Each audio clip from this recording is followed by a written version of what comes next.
Hello friends जय जगन्नाथ। तो सांग मैंने देखूँ आपण मानकर public of percentile score of the written test the post of livestock inspector forest and forest guard. देखो आपण मानकर जो परसेंटाइल स्कोर टी अच्छी से पब्लिश अलरेडी आपण मैंने कौन करेंगे ना देखो ये आज नोटिस 21/8/2024 आज ही नोटिस आसी जाइए।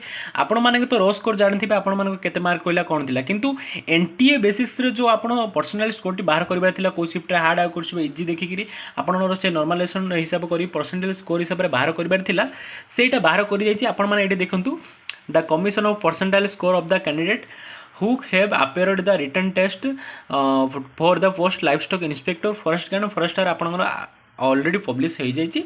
आपण मैंने कौन करेंगे ना आपण मानकर ऑफिशियल वेबसाइट को विजिट करी आपण से लॉगिन करके आपण मानकर देखिपारे आपण मानकर पर्सनल स्कोर हिसाब से आपण केते परसेंटेज आपण मानकर रही। आ गोटे कथा आपण माने देखंतु तले एटी कौन देछि आपण मानकर जल्दी मध्य फिजिकल टेस्ट हो देखो the screening list of the program of physical test will be publish shortly. आपड़ जहाँ भी किसी लिस्ट अच्छे आपण मानकर फिजिकल टेस्ट कंडक्ट करने से लिस्ट जल्दी पलि आसो। आगे the physical test will be held in the month of September. आपण मानकर सेप्टेम्बर मंथ रे जेहेतु आम फिजिकल थी तो आप सर्ट लिस्ट आप अगस्ट मसरे मिल आपण मान जो जो मैंने फिजिकल देवाक जी से लिस्ट आपण सी पब्लिश कर नोटिफिकेशन कही। आउ जहाँ भी किसी इनफॉरमेशन आसो आम चैनल में आपण मानक प्रथम दिज्व। ए टाइप वीडियो देखा आम चैनल को लाइक शेयर एंड सब्सक्राइब करूँ। जय हिंद जय भारत।